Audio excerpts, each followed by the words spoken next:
Welcome back. Today we are going to go over the Letshuoer DX1. So the DX1 is their almost released single dynamic driver set, and it looks like this. So another beautiful Letshuoer all metal build, probably CNC machined. I think they've kind of gotten the build quality and just general design on shells and machining down to almost a science. They are very, very good at it.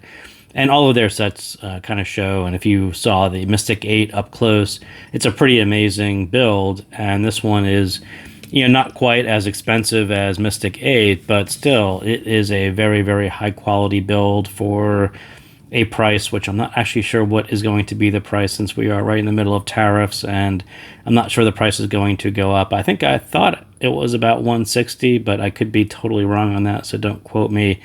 I kind of went back and tried to check last night, and I think they pulled the listings. So I'm not really sure what the actual price is going to sort out as or what it'll be long term, but I think it was sort of in that mid $100 range. So we'll kind of call it that for now. And if I am wrong, I kind of apologize. So it does come with another Letshuoer thin style cable, another very, very nice, probably single crystal copper. All their cables are very nice. This one happens to have kind of right angle 2-pin. This one is the 4.4 version. But again, these are very, very nice cables. They tend to be on the thinner side. And for those of you who are fans of those, this is another one that's going to be paired with a set that is a little bit more reasonable than, say, Mystic 8, which has another thin cable, a little bit more pricey. But I think they've kind of gotten the build quality on shells really high, and they also do really high quality cables. So they've got they're kind of firing on all cylinders on all parts of IAM production at this point in time. So what is DX1? And I'll say, I think if we look on the back of the box, we maybe get a different version of this, but it's 11 millimeter dynamic driver, custom built aluminum magnesium alloy, diamond pattern, topological diaphragm. So if we look at the back of the box, I think they call it probably the same thing, maybe the same thing. 11 millimeter aluminum magnesium alloy, topology, diaphragm, dynamic driver. So I guess the part that's missing from the back of the box, they talk about this diamond pattern to the diaphragm, and they don't really have a picture of it, or I didn't see a picture of it yet, but I think there's two parts of it. One, it's a custom built material, aluminum magnesium alloy, and they also put a pattern on the diaphragm. So two special things on a custom dynamic driver. That's why this one is going to be a little bit pricier, and that is also why this one is going to stand out as a little bit more of a special set, as opposed to one of the more typical single dynamic drivers at around the $100 that is kind of using something a little bit more standard, maybe a DLC or LCP. This one is going to be a little bit different. So from the graphs, you can kind of see, if we look at the three recent Letshuoer sets, I would say that they're actually all kind of similar. They're not obviously not exact, and they're all different build styles and drivers and all that stuff. But I would say, what do all these three sets have in common? I think there is an intentional near neutral style tuning that presents as natural sounding vocals, right? If you've watched any reviews of Letshuoer sets recently, natural sounding vocals kind of pops out on a lot of their recent sets. This one also does have the relaxed upper range, and it does have a sub bass boost. And I think these are all three things that have been common to these three sets, and something that it's almost becoming the house sound for Letshuoer, and a lot of it comes down to these natural sounding vocals, right? This flat midsection and then this relaxed upper mid gives you a very, very nice sounding, natural sounding vocal. And at the same time, you'll see in reviews or impressions, this can be called boring. If you're used to heavily U-shaped or V-shaped tuning, this is going to sound a little bit more relaxed, not really going to have the engagement factor of those two styles. This one is very much tilted towards mids fans. And I would say the same thing about Cadenza 4 and Mystic 8. All three of these sets kind of do the same thing, and I kind of talk about it here. So yes, this graph is kind of flat, like the way Lush was. You got Lush, and it inherits some of those characteristics. The lack of boost forces focus to the mids and the vocals, and it gives you very, very revealing style vocals because you don't have that boost around it. It essentially puts the mids kind of front and center. Maybe you call that mid-centric, or maybe you just call it a vocal emphasis or a vocal set. That's essentially what happens when you drop this down. You kind of invert the V and have a no boosted or a little boosted on the sub bass and really no upper range boost. It really puts the mids right there front and center. And the lack of treble boost means that the bass is more present than it looks. Again, this is like a pretty shallow curve. I think it tops out at about 5 dB over there. And again, you kind of look at it like this is going to be another one of these sets where the bass shelf essentially is a complement to the mids. It's there to support the mids, to give them body and weight, and that's exactly what it does.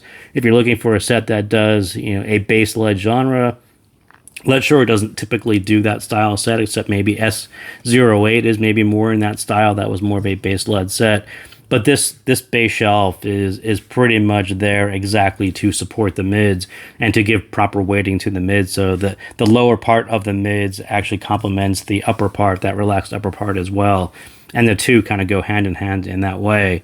So who should buy this one? I think people who like the idea of Cadenza 4, who like Lush, who just want a single dynamic driver of this style tuning. I think that's kind of fair to say, but is it better than Cadenza 4 or Lush? And for me, I tend to prefer the hybrids. I like balanced armatures. Those don't really bother me. But if you are someone who really prefers single dynamic driver timbre, you're always going to pick a set like this over those hybrids, because you either like that dynamic drivers are coherent end to end, or you hate BA timbre in any shape or form. This set is going to give you this style tuning, without those things that you don't prefer. So, yeah, I don't know. I wouldn't say it's necessarily better than the two, but I would say it just comes down to a personal preference. If you don't have a preference for a single dynamic driver, I think Lush or Cadenza 4, I think probably are tuned just a little bit better than DX1 for me, but we'll kind of talk about what I did to kind of get it right there in the perfect ballpark, and that kind of leads to the next thing. So is this one perfect, and do I like it? So no, it's not quite perfect, but I do like it, and I think there are some caveats to this one. And in my head, essentially because of this, but because of Cadenza 4 or Mystic 8, in my head I sort of knew what this one should have sounded like. And this tuning is almost right there. It's not quite transparent. There's a smoothness to the sound, which is going to be very pleasing to most people, but it's not really in the same tech tuning game as Cadenza 4 or Mystic 8 or S12 2024. And if you go back to those sets and you kind of think about what Letshuoer did to really give you a perfect balance of a natural sounding vocal, natural sounding mids, but also a high level of technical capability on those sets. Cadenza 4, that's kind of a maybe, but it did have some really nice balanced armatures, and it was sort of no slouch in the technical area. And I think Letshuoer really nailed that balance of giving you something that sounds very natural, but also sounding technically capable at the same time. And I will say DX1 sort of falls into the dynamic driver range of, it does sound very natural because it's a single dynamic driver, but they didn't necessarily push the text forward. And maybe, again, I'll kind of get into it in a little bit, but I would say it is very, very close, and I'll tweak it a little bit as we get into this. But it is a very, very nice vocal set, not volume S levels of bass. Again, this has a much lower bass shelf. Some people will love volume S because it has a heavier bass shelf. For those of you who aren't into that, DX1 will sort of be another style of a vocal set, but without that heavy level of bass and at the bottom end. And this one is definitely tuned for long fatigue, sibilance-free. It's tuned for long sessions, fatigue-free, sibilance-free listening is kind of what that jumble of words was supposed to mean. So again, this is kind of the most recent style of Letshuoer tuning. These things are really tuned for relaxed upper range. There should be no sibilance, no peakiness. These are really designed to be long session sets and not really have any of those things that are going to fatigue you. And that's exactly what they deliver on DX1. So really well tuned for DD fans. And again, if you are a 5K hater, we'll kind of get into that in a second. This one has something special for you guys, which is something that you haven't seen too often in other sets. So we'll talk about that in a minute as well. So getting into the bass, I'll say again, it is a little bit more present than it appears on the graph because there's no upper range boost. And when you don't have that boost, the whole bottom end just becomes a little bit more present. this shelf is an absolute tightrope walk of balance, right? It's really designed to make the mid sound full and don't lose resolve. That's kind of the goal of what they did with this bass shelf. And it is very, very difficult to do. And I listened to it, and right out of the box, I'm kind of like, it's not quite perfect for me. But I know for most people, it actually probably is going to be perfect. But, you know, the whole goal of this one was to make the mid sound full, but don't lose resolve. And the moment that you hear it lose a little bit of resolve, I think the tuning kind of lost it for me. And again, another thing that Letshuoer has sort of been along these recent sets, it's another anti-impact shelf, which will go deep in the sub bass as that trade-off. So again, I kind of recently, Letshuoer has been driving the mid bass levels kind of down to the floor, and that gives you a very, very non-distracting style mid bass. It's kind of just enough there to give proper weighting, but it's not really enough to give you any sense of impact. So I call these the impact sets. And this style tuning on almost all of those sets kind of had that same attribute. If you're into hearing that little bit of tactility to the mid bass that sounds like something is being hit, they don't quite do that. But the trade-off is they go deeper in the sub bass. So on those hits, you sort of hear the post-hit, that depth to it, as opposed to the actual attack to it. So it's a trade-off. I'm not a huge fan of doing this, but when you hear how the sub bass kind of pairs to the mids and gives it that proper weight, you understand 100% why they do it, and you can obviously tweak it on your own. So is there too much sub bass here? I think there is a little bit too much sub bass here. I sort of noticed it. Am I a little bit crazy? Probably, because when you're looking at it and you're like, that's about 5 dB at most of sub bass, and there's no way that that's too much. But again, this balance point on this bass shelf is a tightrope. You notice the smallest bits that are out of place because this balance is so tight. It takes hardly anything to notice something is going a little bit over or under, and that's exactly what happens here. So yeah, I think that there is a little bit too much sub bass, and the issue is the sub bass plus the notch affects the resolve in the mids, and that really kind of drove me crazy out of the box, and I sort of noticed it. Yeah, I would definitely EQ the set, and we'll talk about that in a minute. But so this notch, there's a notch there at 5K. Those of you who are familiar with what the 5K area represents, it is mostly presence.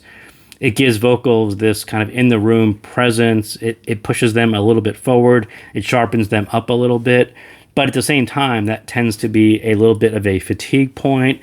People like me are very sensitive to 5K. The point that there's just a hair too much 5K, it becomes very noticeable and a distraction. So putting a 5K notch right there, 100%, I understand why they do it. It gives you relax this little bit. You just give it just enough energy so the vocals have some energy to them, a little bit energetic. You dip the back end to it so there's no peakiness to it. You end up with this kind of almost a linear style, very natural sounding vocal with no bright spots. There's no kind of hard edge, weird coherence problem because they've kind of pulled back the 5K, and that really smooths over. And that's why I said this presents as a very, very nice vocal, smooth style set, but at the same time, a little bit too much sub bass and pulling this back. You're essentially doubling down on the same effect. This is going to thicken the vocals up, make them sound a little bit smoother. This is going to take a little bit of sharpness from them at the same time. So I think the two work in tandem together, and maybe just a hair too much for what I was expecting. But I understand exactly why they do it, and it's really cool that they did it and let people really hear what a 5K notch sounds like. For me, I hear it right away because I'm sensitive to 5K. So very, very cool that, you know, one of the features of this set is going to be that 5K notch. So when we get into the mids, and I'll say again, at first glance, it is a very, very nice dynamic driver, custom-made dynamic driver. It has very natural, full, smooth vocals, really nice DD timbre over text, right? Again, I think this one tuned just a little bit to sound more natural than to sound technical. I don't have a problem with that. I think Letshuoer went for a very general appealing, slightly thicker midsection, but it doesn't really show off the driver text as much as it could. And they have kind of a recipe for this one, right? You have this full bass shelf, 5K notch, no peaks. That gives you a very, very natural sound, but not necessarily a sound that is going to push forward the technical capabilities of what the driver can really do. They put a very fancy 11 millimeter aluminum magnesium alloy diamond pattern topological diaphragm into this thing. I kind of wanted to hear what it can do.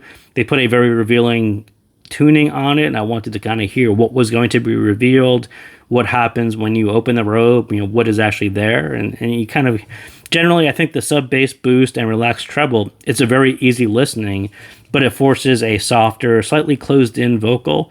Sub bass adds kind of a wrapper over those textures that I was expecting to hear.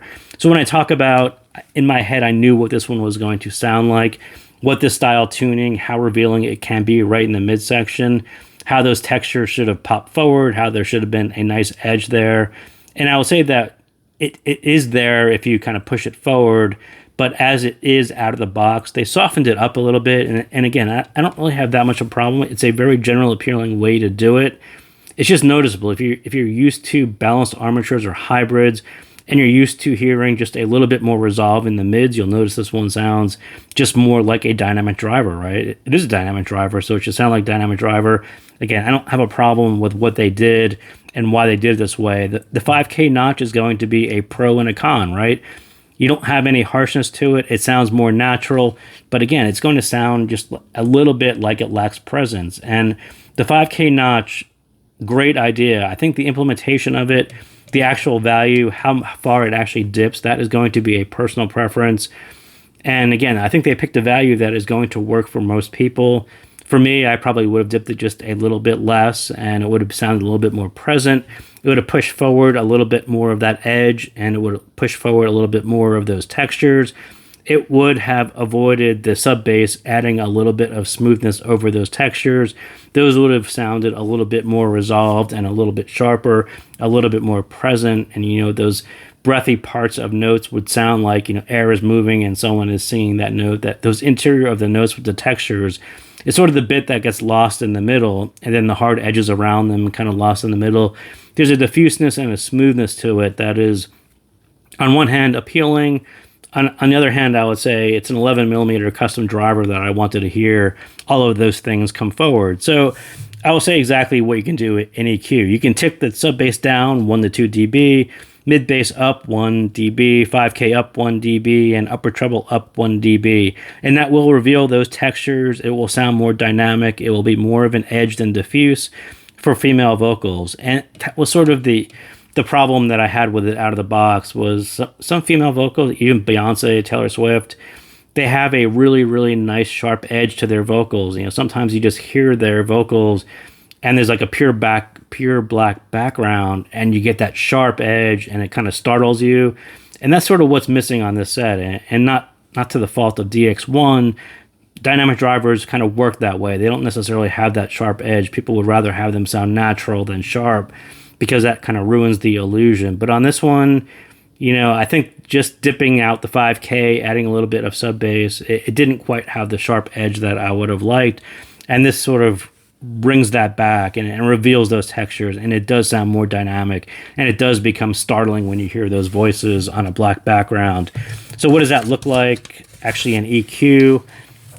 I said what I would do. This is actually what I did in foobar. So again, dip the sub bass out 1 to 2 dB, push up the mid bass kind of at about 3 dB. And again, that's just going to make those hits in the mid bass just sound a little bit sharper, a little bit more tactile. The thing that Letshuoer doesn't really like doing, because it's a little bit of a distraction. But I like to hear just a little bit more of the hit. And they had enough sub bass there to do the kind of the follow through and the depth part of it. All of that was kind of fine and set up for it. And once you push this a little bit forward, this kind of, you can dip that out a little bit, and you're basically turning the bass shelf into a little bit of an arc. All that is fine. This actually adds a little bit to the lower mids, a little bit more presence as well. Keep the flat mids, 5K, like I said, bump up the 5K about 1 dB. The notch is actually perfectly fine. I just preferred it to be up about 1 dB. And then the upper range, if you are into a person who likes, a little bit more airiness to it, push it up 1 dB, but it doesn't really need it. I think that's more of a legacy thing of where I started. You probably don't need that in the upper treble, but I did it. But, again, I think Letshuoer has really adopted this more relaxed upper range. They're not really into boosting the upper range and the airiness of their sets all that much, and DX1 is right along that path as well. So the treble on this one, this is the recent Letshuoer style. No boost, no fatigue, very balanced. The boring attribute comes from the lack of boost, right? It's a very, very natural level, but it won't engage for some of your more energetic genres. You know, perhaps you prefer Diana Krall over Madonna. Think about that. I think those quieter vocals, those acoustics, those things without the energy and the big bass lead sets or the big kind of EDM style, treble style sets, I think those don't necessarily fit this flatter style tuning. But when you kind of pull it back into like a Diana Krall and hearing those edges and the textures in her voice is exactly where DX1 is really, really good at. So on the stage, again, this one is a little bit more mid-centric. It presents from the mids outwards, which is why I wanted the mids to be open and forward. You're essentially presented the mids right in front of you. They're big and open and revealed. You want to hear kind of maximum resolve right there. And then around that, you will have some projection, you know, some width and depth around it. But really, this is another one of these mid-centric sets where it's just the stage is centered right around the mids, and everything can kind of be swirly around it, but you really want this resolve because it's so much right in front of you, and it's such a big central image. It just had to be perfect, and that's sort of why I tweaked this one and why I spent about 20 minutes talking about all the things that I sort of like and dislike about the DX1. But once I got it dialed in, I really appreciated what it can do. And yeah, kind of a fantastic dynamic driver when you get it dialed in for your preferences. So thank you guys again for tuning in, and I will see you next time.